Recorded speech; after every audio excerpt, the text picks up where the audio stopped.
Sejam bem-vindos ao Repórter em Ação. Onda Livre, Macedo de Cavaleiros, 87.7 e 106 FM. All we hear is Radio Gaga. Eu acho que nasci para cantar e aos 13 anos gravo o meu primeiro disco e nunca mais parei. Neste momento estamos já a preparar a edição de um livro com fotografia e textos. Há 50 e poucos anos eram vários os alfaiates. Fazia-se muita roupa, não havia prontos a vestir. Muitas saudades, Rui, imensas saudades.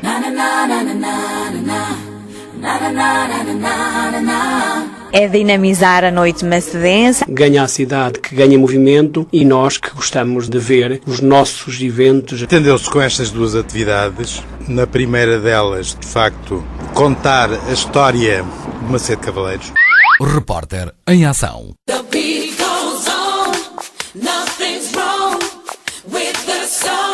Entrevistas, reportagens, as festas, os acontecimentos, as curiosidades e a boa música.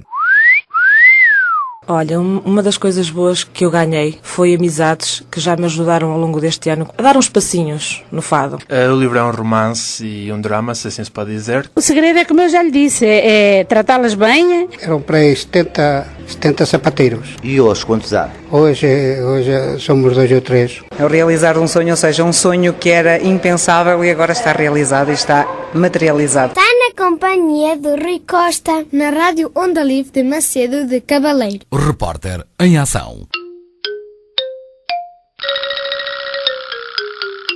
Sejam bem-vindos a mais uma edição do Repórter em Ação.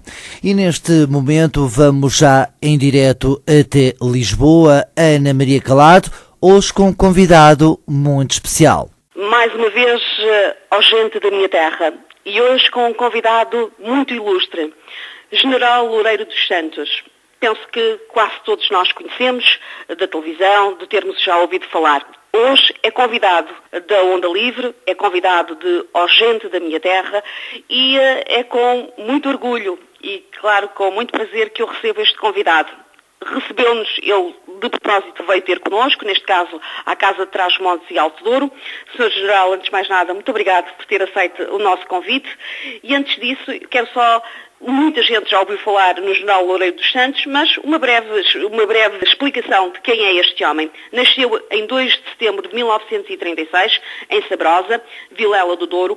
Conta com um notável currículo tanto académico quanto militar, frequentou, entre outros, os cursos de artilharia da Escola do Exército e de Comando e do Estado-Maior do Exército Brasileiro, onde fez um doutoramento em Ciências Militares, desempenhou também as funções de vice-chefe do Estado-Maior das Forças Armadas, do Ministério da Defesa Nacional, dos 4º Governos e 5º Governos Constitucionais e de chefe do Estado-Maior do Exército.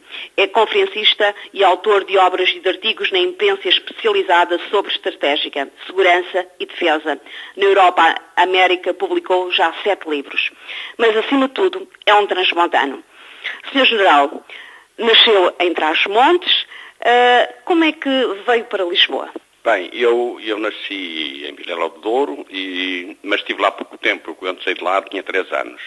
E fui viver, basicamente, com uma passagem por Santa Marta de Penaguião, fui viver para Vila Pouca da Guiar. Porque o meu pai era guarda republicano, era cabo da guarda republicana e era o comandante de posto de Vila Pouca da Guiara. E eu fui viver para ali. Foi aí que fiz a minha escola primária, é aí que tenho os amigos da carteira, não é?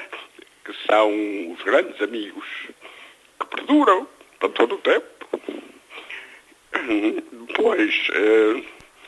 eu precisava de estudar, quer dizer, as pessoas entendiam que eu devia estudar, embora o meu pai tivesse dificuldades, e para isso, uma vez que ele não tinha dificuldades, foi preciso ir para o Porto, para a casa de uns familiares, onde fiz o 7º ano no liceu. Acabei o liceu e, enfim, quer dizer, a minha vocação, de certa maneira, era militar, eu sempre quis ser militar, porque eu vivia junto dos militares, da guarda, via os oficiais irem lá fazer ronda ao quartel, etc. E talvez essa seja a explicação, porque eu não tinha mais ninguém na família, talvez seja a explicação. E, portanto, vim para Lisboa frequentar, na altura chamava-se Escola do Exército, chama-se hoje Academia Militar. fiz o curso de artilharia. Entretanto, quando acabei o curso, fui convidado para ficar na Escola Praça de Artilharia, que era em Vendas Novas. Portanto, fiquei em Vendas Novas como oficial, porque eu, quando saí do Porto, a minha ideia era regressar ou para o R13, ou para Chaves, ou para Lamego, para uma daquelas unidades. Mas depois a vida troca-nos as voltas, não é? E o que aconteceu foi isso. Eu fui convidado para ficar em Vendas Novas, fiquei.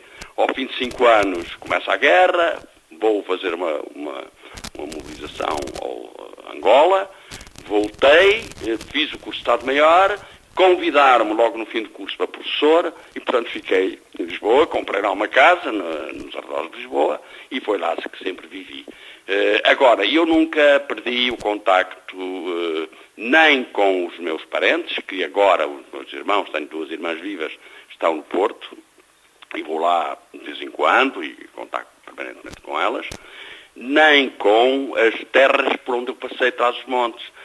Vila Pouca, também vou de vez em quando a Vila Pouca, falar com os meus amigos, e a Sabrosa. Sabrosa é o meu concelho natal, e eu desde o 25 de Abril, especialmente quando entrei na política, não é? Eu fui ministro durante 2 governos, eu entendi que deveria passar por um conselho e sempre que passava por lá ia cumprimentar o Presidente da Câmara. Assim como em Vila Pouca de Aguiar, que não era o meu conselho, nem é o meu conselho de naturalidade, mas é o conselho da minha infância, não é? E também tenho uma ligação muito forte à Câmara de Vila Pouca de Aguiar.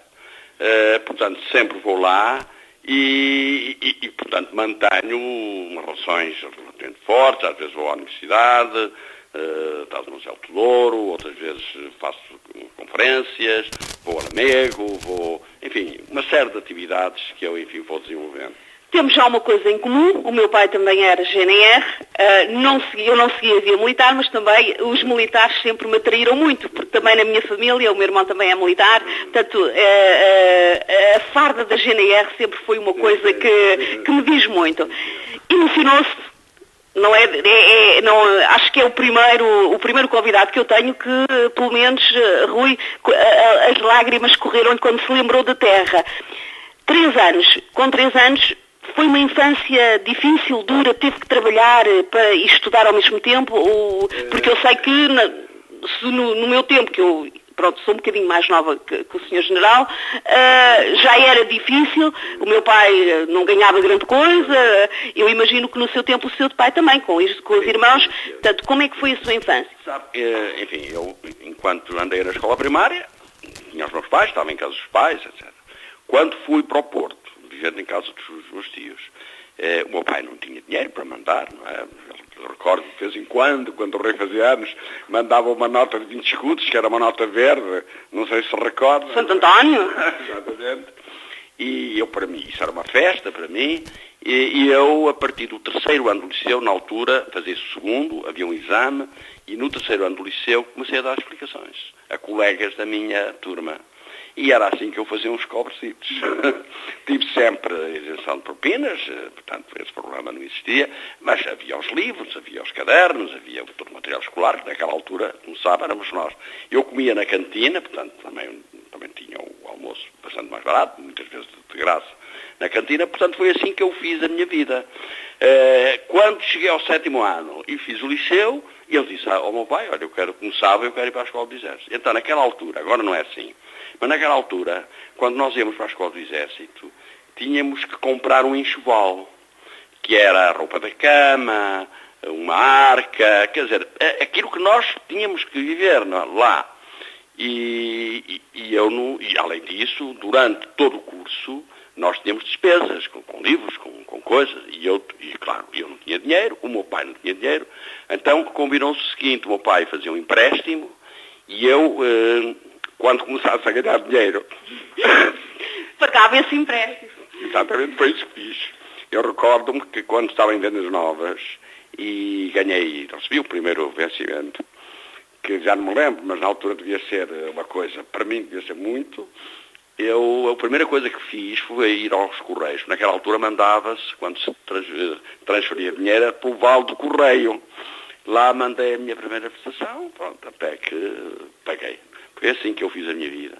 Portanto, foi subindo. Hoje, e sei que há bocado emocionou-se quando falou dos seus amigos que ainda tem na sua aldeia, não é? Em Sabrosa ou mesmo na aldeia? Não, eu na aldeia tenho muita família. Quer dizer, eu aliás quando vou lá, eu conheço alguns, bastantes, alguns primos, etc. Mas há muitos que eu não conheço, tratam-me por primos, eu acho que devo ter muitos primos lá na minha aldeia. Claro, as aldeias são pequenas, como sabe, cada vez tem menos gente, enfim, aqueles problemas que tem o nosso interior.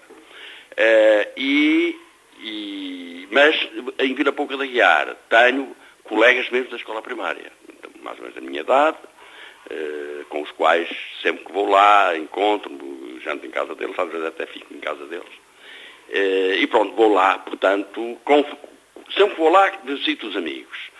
No entanto, ultimamente vou lá mais por causa da atividade de um organismo que se criou e agora de vez em quando vou lá para fazer alguma coisa ligada a esse organismo. Já falaremos desse organismo que bastante interessante, que criou e que fez, já falaremos, mas vamos falar ainda um bocadinho mais de Trás-os-Montes. Quais eram as brincadeiras que fazia em criança, Sr. General?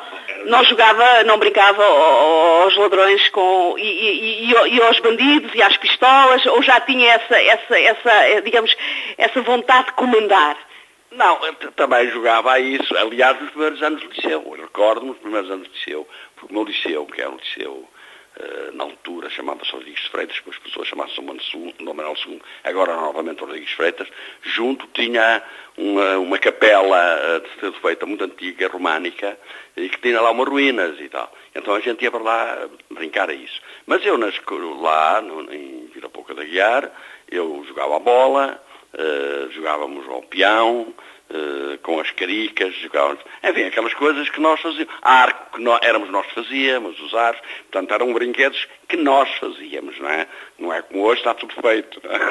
Os miúdos têm tudo à disposição. Naquela altura nós que fazíamos e tínhamos um grande gozo quando fazíamos os nossos brinquedos. Portanto, esteve no Porto e depois veio para a Academia Militar. Na Academia Militar formou-se, digamos, tirou vários cursos. Sim, quer dizer, o curso na altura já era 4 anos, 3 anos, 1 ano na Amadora, a Academia Militar tem uma parte na Amadora, e 2 anos em Lisboa, que é no Palácio da Bem-Posta.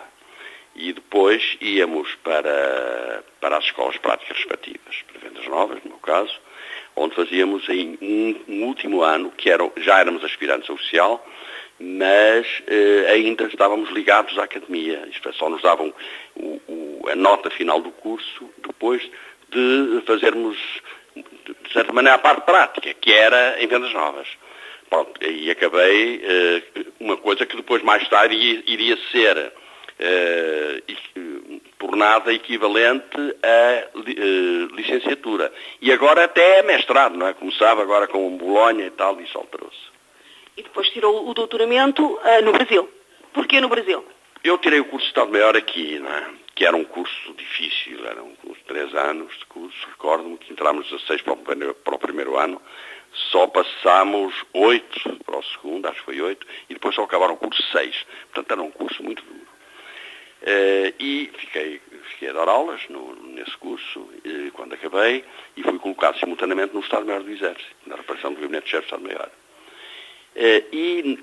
O Instituto de Altos Militares, portanto, onde se dava o curso de Estado-Maior, tinha contactos com os institutos estrangeiros e trocávamos, digamos assim, alunos, isto é, os alunos que vinham do estrangeiro frequentar o nosso curso de Estado-Maior já tinham os cursos deles. E nós íamos frequentar para os Estados Unidos, para a França, a mim calhou-me o Brasil, o curso de Comando de Estado-Maior deles, que era um curso de 3 anos, mas nós só íamos frequentar o último ano. E foi um bocado difícil, tive que trabalhar bastante, porque a doutrina deles era completamente diferente da nossa. E como eu cheguei lá no último ano, não é? Que eles chamam o curso de altos estudos das Forças Armadas Brasileiras, que corresponde a um doutoramento em Ciências Militares, por lei, não é? Eu tive que estudar muito para me pôr, porque eu não conhecia a doutrina na parte que era dada no primeiro e segundo ano, para conseguir, digamos assim, acompanhar os meus companheiros, lá chamam-se companheiros, aqui é camaradas, lá chamam-se companheiros, de curso. Éramos bastantes, eram mais de 100, o Brasil tem umas forças armadas muito grandes, é um país enorme, e ganhei lá grandes amizades, que depois reencontrei quando visitei o Brasil como chefe de Estado-Maior do Exército. Portanto, a convite do chefe de Estado-Maior do Exército brasileiro, eu passei, e uma das coisas que eu pedi foi para ir à escola, à Praia Vermelha, onde é a escola de Estado-Maior, onde tirei o curso, que é uma coisa impressionante, uma coisa nova, muito bonita, ao pé daquele bondinho, não é? Do morro, como é que se chama? Do Pão de Açúcar, na praia do Pão de Açúcar, e a gente entra, o edifício é um edifício moderno, como no Brasil, tudo, claro, tem aquelas partes mais antigas e tal, mas a parte nova tudo é muito moderna, e então eu entrei e vi um senhor, uma estátua de um senhor militar do século XVII, fardado ao século XVII, com uma grande espingarda, uma espingarda muito comprida, e eu perguntei, mas quem é este senhor? E os meus colegas disseram, este é o Pedro Teixeira. O Pedro Teixeira era um português bandeirante, que foi ele, as viagens dele, que fizeram com que toda a Amazónia agora fosse do Brasil, seja do Brasil. E eles então, quer dizer, a Escola de Estado-Maior considera o Pedro Teixeira é um homem de Cantanhede. Aliás, eles sabem que esta questão das bandeiras, que são aqueles exploradores que iam à busca de escravos e de ouro, não sei, mas ao mesmo tempo alargavam as fronteiras do Brasil. Porque na altura, como sabe, nesta época do século XVII, nós vivíamos numa monarquia dual com a Espanha, e o Tratado de Tordesilhas, a linha divisória do Tratado de Tordesilhas, estava muito mais perto do oceano do que agora estão as fronteiras. E isso deveu-se a que os portugueses de lá, tanto que são os brasileiros, não é? Os brasileiros desencadearam uma série de medidas no sentido de aproveitarem aquela situação que eles sabiam que mais cedo ou mais tarde ia acabar, para conquistar terreno. De uma forma pacífica, mas eles iam descobrindo as terras, faziam os mapas, demarcavam-as e mandavam como se fosse o Brasil, portanto ficava registrado como se fosse o Brasil, e vinha para o cartório de Lisboa e para o cartório de Madrid. Portanto ficava registrado. Quando se dá a independência em 1640, ficou aquela bizarra do país, que é o Brasil, que é um autêntico continente. É uma coisa fantástica. Senhor Geral, quando esteve no Brasil, as pessoas sabiam que era transmontano. Sempre digamos que, vinha de Lisboa, o chefe do Estado-Maior do Exército, as pessoas tinham a ideia que vinha de Trás-os-Montes, que era um homem de Trás-os-Montes. Sim, sabia, porque eu dizia. Fazia questão. Sim. Aliás, eu fui viver para um apartamento que pertencia a uma senhora, cujo nome já não me recordo, que já era de muita idade, tinha aí 70 e tal anos, que acho que tinha sido a primeira senhora a formar-se, não sei em que curso, não sei se foi medicina, uma coisa qualquer, e que era transmontana de Bragança. Estava lá e tinha ido para lá a seguir à República. Portanto, uma família muito abastada, portanto, tinha muito bens próprios e tinha lá um filho, o filho até morreu na altura em que eu estava lá com um infarto. Tinha um iate, quer dizer, viviam muito bem. E então, essa senhora não sabia como havia de fazer. Como eu também era transmontário como ela, por exemplo, eu passei lá, porque lá os anos letivos começam em janeiro, à volta disso, e terminam em dezembro, não é? E então eu passei lá a Páscoa, passei lá algumas épocas que cá são muito comemoradas. Então ela vinha-me sempre trazer as coisas típicas da Páscoa. E quando, enfim, tinha uma cerimónia qualquer, ela fez lá várias, nomeadamente da recepção ao presuntivo herdeiro real, enfim, que é esta senhora, como é que ele se chama? Bem, o Dom qualquer coisa, não é? Não me recordo agora o nome, que é, aliás, um senhor muito simpático. E ele foi lá, era o herdeiro, e eles eram monarcas e fizeram uma grande recepção. E lá fui eu. Ora bem, qual foi a impressão geral que as pessoas tinham de mim? Ficavam surpreendidas. Eu, na altura, era major, quando fui fazer o curso. Ficavam surpreendidas. Porquê? Porque a imigração daquela época, como sabe, era uma imigração de trabalhadores, gente do campo, que depois progredia. E havia, por exemplo, os supermercados eram quase todos de portugueses, as padarias de portugueses. Não. Mas, enfim, um major, um oficial superior e tal, não era muito comum. E então, primeiro, os portugueses que tinham imigrado, ficavam contentíssimos. Não é? Mas eles ficavam um bocado admirados, especialmente os meus colegas, porque a ideia do português naquela altura era uma ideia, enfim, que não era muito positiva por causa das suas origens humildes, não é? Hoje em dia é completamente diferente, hoje em dia... Português e transmontano ainda dava mais para desconfiar, não é? Exatamente. Como é que chegou aqui? Exatamente. Não, mas depois rapidamente perceberam que as coisas, enfim, não eram bem como eles pensavam, porque depois, sabe como é, formam-se aquelas ideias que não correspondem à realidade, e eles muitas vezes me diziam, Loureiro, de facto, tu és um homem diferente. E depois foi lá a minha mulher, nas férias grandes aqui, foi lá, então eu tinha colegas que sempre faziam um digestivo ou coisa do género, me convidavam, porque eu estava lá sozinho, mas quando estava a minha mulher, então todos eles fizeram a questão de promover, enfim, recepções, não sei o quê. Ficaram encantados. Portanto, de facto, o português, naquela altura, quando se destaca, é muito bem visto, era muito bem visto e agora também é, e transmontano, porque lá havia muitos transmontanos, era muito raro, muito comum eu ir a vários sítios, aquelas lojas e tal, e eu via logo que eles eram portugueses, eles iam lá, eu sou daqui, eu sou dali, e claro, encadeava-se logo ali uma conversa e ficávamos logo com ligações e contactos e tal. Veio do Brasil e foi...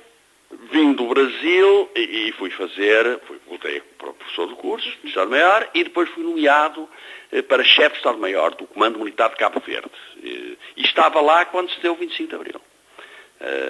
Aquela pergunta, onde é que estava quando foi o 25 de Abril há 40 anos? Eu estava lá, eu já estava lá há quase 2 anos. Eu acabava a comissão, como acabei em setembro, quis vir embora, porque as coisas aqui é que se resolviam, não é? E quando nós não tínhamos, enfim, naquele tempo, não é como hoje, que havia estar aqui há telemóveis, a internet... E era o governo que lhe dizia para onde é que tinha que ir, não, Sr. Geral? Era o Exército. O Exército. O governo cedia, vamos combater ali, e o Exército tinha escalas e mandava. E eu fui nomeado, tinha o curso de Estado-Maior, portanto tinha funções de Estado-Maior, fui chefiado de Estado-Maior. E então, no 25 de Abril, eu sabia que havia coisas em preparação, aliás, tinha havido o 16 de março, tinha havido o livro de Supino, tinha havido essas coisas todas, mas não sabíamos quando era a ação conspiradora, não, o golpe. E a certa altura soubemos, lá por uns rádios especiais que nós tínhamos, que a Junta de Salvação Nacional ia tomar posse. E nessa altura, eu fui falar com o comandante-chefe, que era almirante, e disse ao Sr. Almirante, está-se a passar isto em Lisboa e nós temos que mandar desde já uma mensagem a apoiar a Junta de Salvação Nacional. E ele hesitou, teve dúvidas e tal, e depois, enfim, conversámos, eu tenho as minhas razões, aliás, nós já tínhamos conversado muitas vezes sobre a situação, em que eu lhe dizia, esta situação não é suscetível de se aguentar, não pode aguentar-se, o governo já devia ter resolvido isto politicamente, não resolveu, portanto, um dia deste sai um problema militar, e claro, e ele percebeu que eu estava mais ou menos dentro das coisas. E ele, claro, sim senhor, aceitou, veio para cá porque ele perguntou, mas para quê? Quer dizer, nós temos aqui tantos militares, tão poucos militares. E eu disse, Sr. Almirante, não me interessa. Nós não sabemos como é que estão a ocorrer. Não sabemos se o assunto está resolvido ou não está. Pode haver dificuldades. Ora, se eles receberem uma mensagem e tiverem dificuldades, podem dar conhecimento público que têm o nosso apoio. E isso pode ser bom para eles e tal. Depois de Cabo Verde? Depois de Cabo Verde, vim para cá, vim em setembro, já assisti ao 28 de setembro. Isto em 1970? Em 1974. 1974, quando foi o 25 de Abril. Depois, enfim, trabalhei, eu era muito amigo de alguns oficiais, havia alguns que eram mesmo do meu curso, o Ianes é do meu curso, o Jaime Neves, que é transmontano, é de São Martim de Anta, é do meu concelho, é do meu curso, portanto, tinha uma série de oficiais envolvidos que eram no meu curso, e eles, logo que eu cheguei, enfim, deram umas missões, eu comecei também a trabalhar nisso. Dá-se o verão quente, não é? No verão quente passou-se aquilo que se passou, ao 25 de novembro, as coisas foram apaziguadas, e pronto, eu voltei a dar as minhas aulas no curso de Estado Maior.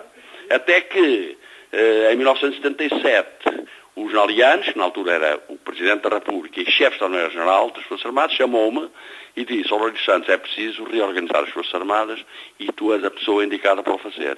Porque eu tinha publicado nos artigos, logo em 75 e 76, a dizer reformar as Forças Armadas uma tarefa inadiável. E tinha, digamos assim, colocado a minha visão sobre como deviam ser as Forças Armadas. É curioso que algumas das coisas ainda não foram cumpridas nesta altura. E eu disse, mas eu não tenho capacidade. Eu disse, não, tu és graduado em General de 4 Estrelas, eu era Tenente-Coronel na altura, e ficas a chefe de Estado-Maior-General, e eu disse, mas prometes que me dás condições políticas para isso? Disse, sim, senhor. Ao fim de algum tempo, percebi que não havia condições políticas. Não havia porque, de facto, eu próprio reconheci que não havia condições para eu ter essas condições políticas que necessitava, especialmente no âmbito do Exército, porque aquilo estava em reorganização, aquilo estava complicado. E eu fui falar com o João Lianes, tenho que ir embora, eu não aceito continuar com as estrelas, na medida em que a minha tarefa está prejudicada, nós sabemos que eu não posso fazer. E ele, espera aqui mais 2 meses. Ao fim de 2 meses, fui embora e saí. Voltei a dar as minhas aulas. Pronto. Passado 1 ano ou 2, foi preciso nomear um governo com legitimidade presidencial, que foi o governo Mota Pinto. E eu fui convidado para Ministro da Defesa. Eu aceitei com muito gosto, fui Ministro da Defesa do professor Mota Pinto, e a certa altura, ao fim de 1 ano e meio, à volta disso, o professor Mota Pinto pôs o seu lugar à disposição, portanto desencadeou uma votação no Parlamento, o governo caiu e depois foi criado um governo de gestão para preparar eleições. O famoso governo de 100 dias, que era chefiado pela professora Maria de Lourdes Pintacilo. Também fui convidado para ministro e continuei, e fui também ministro da Maria de Lourdes Pintacilo. Portanto, eu tenho uma experiência muito interessante, política, em que naquela altura, sabe que as pessoas que estavam na política eram pessoas que o faziam por serviço ao país, eram grandes senhores todos, era gente de muita qualidade, eram os melhores professores que a gente tinha, os melhores engenheiros, dispuseram, sem tirar qualquer proveito disso, a dedicar o seu tempo ao país.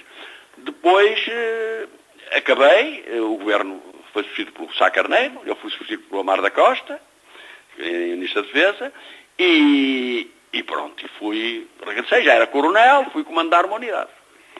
E hoje está reformado? Estou reformado porque eu, entretanto, fui subindo, fui desempenhando uma série de missões. Não podia subir mais? A nível da carreira não podia subir mais? Eu era chefe de Estado-Maior do Exército, a certa altura o governo de então, que era chefiado pelo Dr. Cavaco Silva, desenvolveu uma legislação que eu entendi que era prejudicial aos militares e era injusta. E tentei que essa legislação não fosse avante, não consegui.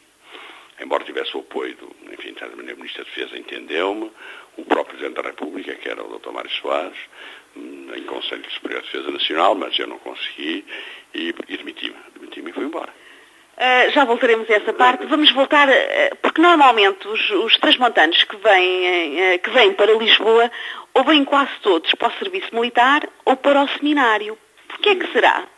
Naquela altura, isso explicava-se para o serviço militar, também muitos para a escola do Exército. No meu tempo havia muita gente para as mãos. E para a Marinha, já entrevistei alguns para a Marinha. O Alpo em Calvão é de Chaves, também é do meu curso.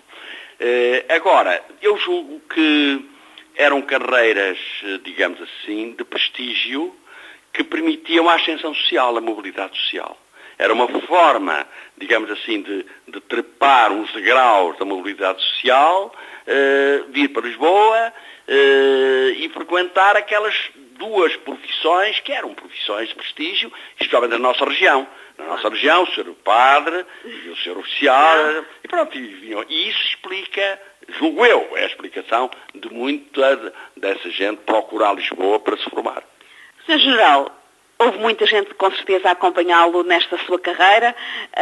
Hoje, quando vai a Trás-os-Montes, sente que aqueles transmontanos têm orgulho em si, como eu tenho, por exemplo, conheci-o só através da televisão, mas claro que não é qualquer transmontano que é chefe do Estado-Maior do Exército, não é? Sente isso? Sim. Sente que as pessoas lhe estão gratas pelo serviço que prestou ao país? Eu sinto isso. As pessoas gostam de mim, interpelam-me na rua, falam comigo, gostam de saber a minha opinião, muitas vezes falam em coisas que eu disse na televisão que já nem me lembrava, portanto, eu de facto sinto muito gratificado pelos meus conterrâneos, não é? Quer dizer, é tudo gente, enfim, que isso é uma característica, julgo eu, nossa, do Trás-os-Montes, é que nós preservamos, apesar de sairmos para terras longínquas, mas preservamos o amor à nossa terra de origem. E isso liga-nos a todos, não é?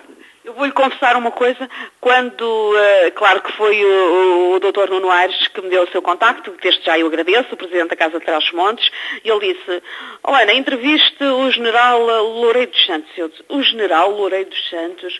Isso não, eu imagino, eu tinha a ideia, como general, de uma pessoa muito, aquela coisa tipo general, quase não podemos chegar ao pé dele. Mas não, enganei-me. Ouvintes da Onda Livre, tenho a dizer, uma pessoa simpaticíssima, simples, na sua grandiosidade, o mais simples possível, e com certeza quem está a acompanhar esta entrevista consegue perceber isto através da emoção, como é que é possível todos estes transmontanos que eu já entrevistei ser um general a emocionar-se da forma que se emocionou a falar da sua terra. Mas agora vamos falar desta nova fase da sua vida, que é estar reformado e continua a estudar, continua a lançar vários livros e criou o Centro de Estudos e Investigação de Segurança e Defesa de Trás-os-Montes e Alto Douro. Quando é que isto foi criado? Porquê é que foi criado? Bem, eu, depois de sair do Exército, incitei, digamos assim, uma nova carreira, digamos assim, uma carreira académica. Aliás, eu na altura que saí, já me tinham convidado, mas eu não tinha aceito, porque estava no ativo. Fui convidado na altura, diretor do Instituto Superior de Ciências Sociais e Políticas, para dar umas aulas com um professor catedrático convidado, estive lá uns anos, ainda foi o professor Adriano Moreira, que estava à frente, também transmontário ilustre. E, portanto, fiz a minha vida, enfim, escrevia, eu escrevo para os jornais praticamente desde o 25 de Abril, eu gosto de ter um jornal certo para o qual eu mando, digamos assim, os meus textos, quando eu julgo que tenho que dizer alguma coisa. Não tenho uma coluna certa, nunca quis ter, até porque eu tinha medo, a certa altura, não ter motivo, não é, para escrever. Não, eu escrevo, os jornais agora é o Público, durante muitos anos foi a Diário de Notícias, eu sempre tenho uma coisa, envio à diretora e ela faz-me sempre o favor de publicar logo que é possível. Entretanto, fui eleito para a Academia das Ciências de Lisboa, sou sócio, neste momento sou sócio efetivo já na Academia das Ciências. Portanto, a minha vida hoje em dia é fazer conferências, de vez em quando escrever alguns textos, publicar livros. Agora vou publicar sai no dia 7 de maio, que é um livro, tudo aquilo que eu escrevi durante a crise, a propósito da crise. Quer dizer, são questões que abarcam o problema da crise, mas são questões de natureza política, estratégica, de segurança, que é a minha área, não é? E inclusive, escrevi um longo texto para este livro, que é uma análise da situação atual em termos geopolíticos. Nomeadamente, eu procuro, digamos assim, deduzir, ou prever, ou tentar indagar dos cenários possíveis em termos do realinhamento geopolíticos da Europa, quer dizer, a União Europeia, a NATO, a Zona Euro, essas coisas todas, por efeito da crise que estamos a viver, da crise das dívidas soberanas. Até que ponto é que aquilo que está a passar pode originar alterações nestes quadros geopolíticos. Portanto, é isso que eu faço. Também já mandei para uma outra editora um ensaio que eles me pediram sobre o futuro da guerra. Portanto, eu vou-me dedicando a isso, sou convidado a muitas conferências em todo o país, basicamente em Lisboa. E este centro de estudos? E este centro de estudos foi o seguinte: eu tive um problema de saúde grave aqui há uns anos, há 3 anos, e resolvi, naquela altura, legar todo o meu espólio académico, político e militar ao meu conselho. Que é um gesto muito bonito, não é, Sr. Geral? Um gesto... Não, e a história? É a história. Eu fiz isso pelo seguinte. Os meus filhos têm a sua vida e têm a sua casa. É claro que eu fiz, quando estabeleci a ligação, o legado, eu indico que os meus filhos têm direitos de usufruto. Filhos e netos, descendentes, direitos de usufruto. Portanto, a propriedade é de Sabrosa, é da Câmara, mas se algum deles quiser ter alguns livros ou algum material em casa deles, a Câmara tem que lhe emprestar, porque não fica propriedade desses descendentes. E na altura, a Câmara Municipal fez-me deu-me honra de me fazer uma homenagem, e eu, na altura da homenagem, anunciei o legado e sugeri a criação de um centro de estudos e investigação de segurança e defesa de Trás-os-Montes e Alto Douro, cujo coração, cujo estudo, principal era a guerra irregular em ambiente tecnologicamente avançado, sofisticado. Porquê? Porque aquela nossa região, portanto aquela região Lamego, Trás-os-Montes, vai um pouco até Viseu, aquela região montanhosa, é a região mais adequada à guerra irregular em Portugal, à guerrilha. A guerra irregular. E foi ali que nós criámos alguns problemas aos franceses, durante as invasões francesas, portanto, ali é o sítio adequado para se estudar esses assuntos. E então, a sede é em Sabrosa. Sabrosa tem um edifício destinado inclusive a aulas, que se podem dar nesse edifício. Tem um lugar para a exposição dos espólios dos transmontanos ilustres, dos militares transmontanos ilustres, que, enfim, fiquem conhecidos. E, ao mesmo tempo, são dados na universidade cursos de pós-graduação que eventualmente evoluirão para mestrado, de várias coisas. Por exemplo, vai começar agora um que é jornalismo em ambiente de guerra, que é em cooperação com a Academia Militar. Portanto, a Academia Militar manda professores. Na situação, depois há exercícios práticos, portanto há exercícios de combate que as nossas forças fazem antes de ir para o exterior, para as forças nacionais destacadas, que muitas vezes são feitas ali. E, portanto, os alunos vão acompanhar no terreno os exercícios. Além do mais, também eles estão a trabalhar em linhas de investigação, na área ligada com o equipamento que interessa ao Exército, digamos assim, desenvolver. E há já 2 linhas de investigação, no âmbito, uma delas é no âmbito da tecnologia digital e outras coisas. Portanto, o Presidente da Câmara foi um homem que agarrou na minha ideia, e ele é que desenvolveu tudo. A certa altura ele telefonou-me e disse: "Ó, Geral, está pronto, vamos avançar e tal." E pronto, e foi criada uma comissão instaladora, que era constituída por um oficial do Exército que estava em Vila Real, um representante da Câmara Municipal e um professor representante da Universidade. E depois, um ano depois, foi assinado o protocolo e inaugurado entre o Exército, foi lá o chefe do Exército, foi lá o reitor e o Presidente da Câmara. Já está a funcionar. Como eu costumo dizer, Sr. Geral, a obra, o senhor já deixa alguma coisa, não é? Além dos livros, além, evidentemente, de ter tido esta vida que teve, mas, pelo menos, quem quiser saber mais coisas sobre si, está ali a obra para quem a quiser consultar, neste caso em Sabrosa, não é? Voltando agora um bocadinho atrás, não lhe poderia, também foi um homem que esteve no governo. como é que vê Trás-os-Montes neste Portugal e nesta crise? Eu vejo muito maltratado. Não é só Trás-os-Montes, todo o interior. Isto é, a política dos sucessivos governos não tem entendido a importância do interior em termos, digamos assim, de ordenamento do território e até da segurança nacional. Aliás, eu fiz parte de um grupo que foi nomeado pelo governo, foi escolhido pelo governo, para dar umas contribuições para o conceito de estratégia de segurança nacional. Era um grupo de 25 pessoas. E uma das coisas que nós tratamos, e consta das nossas propostas, é a questão do desenvolvimento do interior. É levar a efeito uma série de medidas que impeçam a desertificação do interior. Porque a desertificação do interior abala a coesão nacional e a identidade nacional e pode, digamos assim, refletir-se, especialmente nas zonas mais fronteiriças. Quando as pessoas, os cidadãos, precisam de ir ao país vizinho ou precisam de receber do país vizinho, enfim, apoios que eles necessitam para a vida de todos os dias, que o seu país não lhes dá, isto erode fortemente a coesão nacional. E os governos sucessivos ainda não entenderam isso.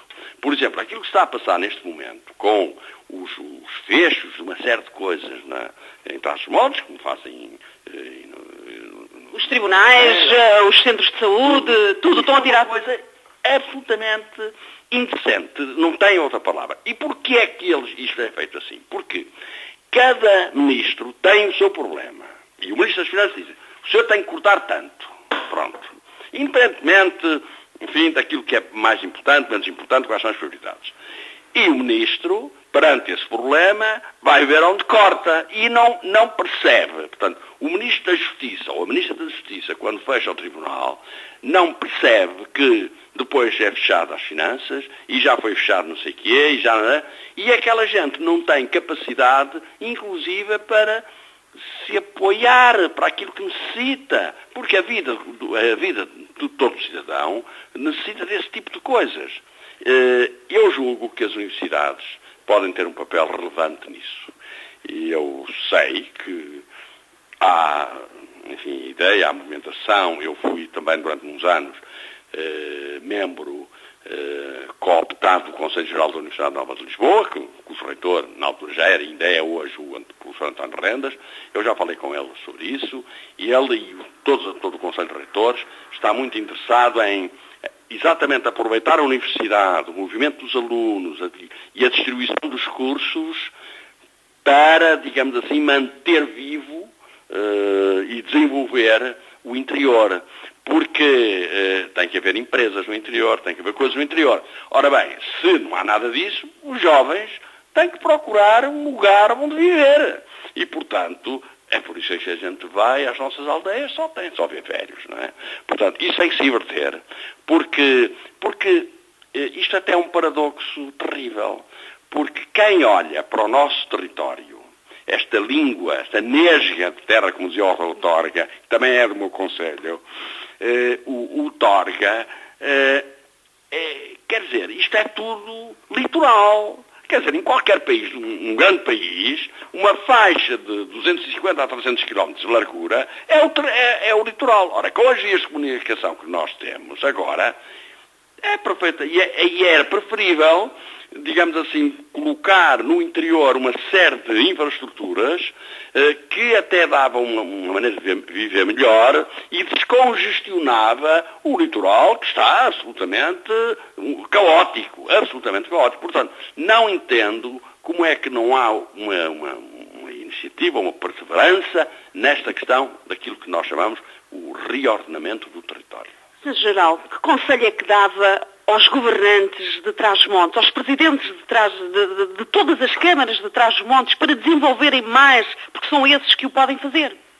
Sim, eu julgo que os presidentes das câmaras também já estão bem conscientes disto e estão muito ligados com as universidades. O turismo pode ser porque nós temos, a nossa zona é lindíssima. A nossa zona é das zonas mais lindas do mundo, não é? Aliás, tem sido considerada por várias agências de viagens um destino escolhido, não é?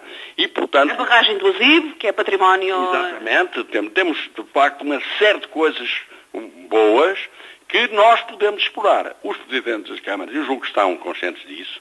Está a haver uma ligação, porque esta perspectiva de ajudar este problema pela via do ensino universitário não é só na nossa área. Ela está-se a processar em todo o país. Quer dizer, e as universidades, neste momento já há uma associação entre a Universidade do Porto, a Universidade do Minho e a Universidade de Trás-os-Montes de Alto Douro. Portanto, eles já estão a olhar todo o território nacional, em termos universitários, e depois no centro do território fazem uma coisa semelhante e a sul fazem uma coisa semelhante. Portanto, eu julgo que esta via é a via indicada para resolver o problema. Agora, tem que ter apoio dos governantes. Eu digo uma coisa, eu quando estava na escola em Vendas Novas, estava a fazer o tal estágio que eu lhe falei, nós tínhamos inglês obrigatoriamente. E um dia o professor de inglês, que era inglês, mandou-nos fazer uma redação em inglês, uma coisa pequena, não é? Para ver o nosso Estado, o Estado do nosso inglês. E eu fiz uma redaçãozita que era: para lá do Marão mandam os que lá estão, e para cá mandam os que de lá são. E eu então ufanava-me disso e tal, e depois disseram, mas afinal, os tipos de governo, e sempre foi assim, quer dizer, Trás-os-Montes sempre teve muita gente no governo, nos tipos de governo, na ditadura, no Estado Novo, agora, desde que estamos em democracia, e depois isso não se traduz em benefícios de Trás-os-Montes. Não poderia deixar de fazer esta pergunta, temos que terminar, mas acha que hoje, os jovens que estão em Trás-os-Montes, como antigamente, há uns anos, o Exército era uma opção de vida, acha que vai continuar brevemente vai ser assim, os jovens vão ter que vir para o Exército ou vão ter que ir para o seminário? Bem, o Exército continua ainda a ser muito atrativo para o pessoal de Trás-os-Montes e para todo o interior, porque as nossas unidades cada vez mais estão exatamente nessa zona, porque as grandes cidades são caóticas e cada vez mais a tendência é para retirar as instalações militares das grandes cidades e colocá-las nas pequenas cidades, normalmente até na periferia das pequenas cidades. E por outro lado, essas unidades também têm um papel muito forte na ligação com a população.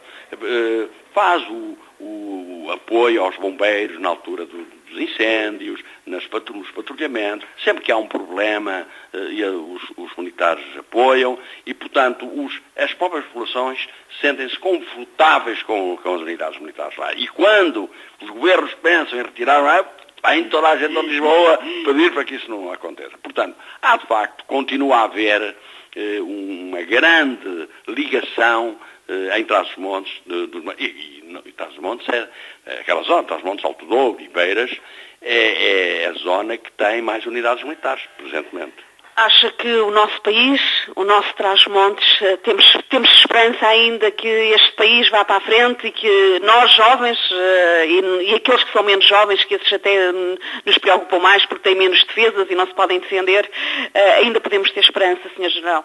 Eu acho que sim, quer dizer, a esperança nunca morre.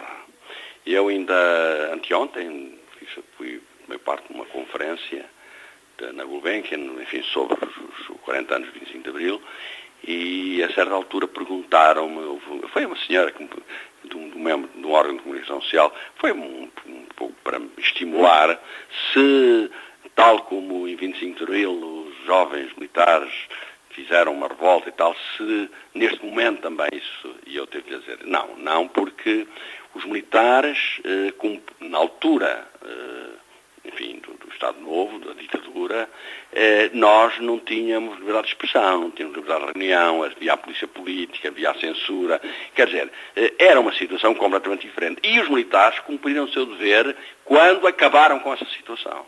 E, de facto, instauraram uma democracia. Agora, são os portugueses, são os cidadãos que têm o direito de escolher aqueles que querem governar.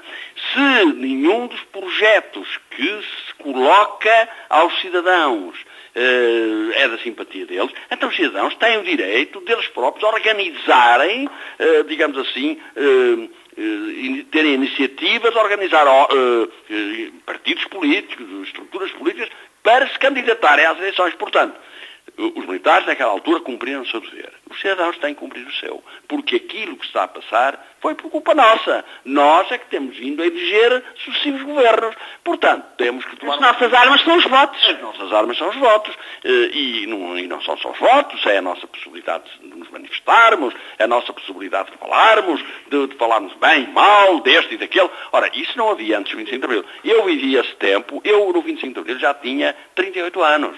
Era major, era uma pessoa já com maturidade, que olhava para as coisas e percebia e tinha consciência delas. Eu procurava informar-me, mas para me informar, minha senhora, eu tinha que mandar vir os livros do estrangeiro que eu queria ler de uma forma, digamos, clandestina. Eu ia falar com o gerente da Livraria Portugal, que fechou há 2 ou 3 anos, eu tive até muita pena, e ele emprestava-me os catálogos das editoras francesas, que era aquilo que eu lia melhor, e escolhia os livros e eles mandavam ouvir diretamente para a minha casa. Se fosse para a livraria, a censura não deixava entrar. Portanto, era um tempo completamente diferente. Era como se, naquela altura, se vivesse, digamos assim, num círculo de ferro. Agora não. Agora nós temos liberdade, temos que saber usar. A liberdade principal é a liberdade de voto, temos que saber votar. Se os projetos não nos satisfazem, nós próprios temos que avançar e temos que nos mostrar disponíveis para governar e depois votam ou não em nós. Estamos a terminar. Quero-lhe agradecer. Gostaria muito mais de falar consigo. Acho que tem tanta coisa para me ensinar. Sr. General, eu faço sempre esta pergunta. É um orgulho ser transmontano? É muito orgulho ser transmontano. Eu sinto muito orgulhoso de ser transmontano, de ter compatriotas, os conterrâneos que tenho, são militares neste momento do meu tempo. Já falei no general Jaime Neves, no João Tomé Pinto, também é transmontano, no general Espírito Santo, que é transmontano, o comandante Alpuim Calvão. Há N oficiais generais que se distinguiram, enfim, por várias razões, umas por razões diferentes das outras, uns dos outros, mas e das pessoas comuns, Trás-os-Montes, continuam abertas, continuam resilientes, continuam capazes de fazer aquilo que muitas vezes o comum das pessoas considera impossível, mas eles fazem. Uma última mensagem para todos aqueles que nos estão a ouvir, não só em Trás-os-Montes, mas aqui também em Lisboa, e especialmente muitos imigrantes que nos ouvem, Sr. General. Não perder a esperança, em primeiro lugar, mas não esperar que o futuro venha. Nós temos que ser nós a criar o futuro. Muito obrigada pela sua atenção. É assim, Rui Costa, mais uma vez, ó gente da minha terra, hoje com um ilustre transmontano, o General Loureiro dos Santos. Até à próxima. E desta forma colocamos um ponto final em mais um espaço ó gente da minha terra. Hoje Ana Maria Calado entrevistou em direto o General Loureiro dos Santos. O repórter em ação regressa na próxima semana com mais um ilustre convidado em direto da capital.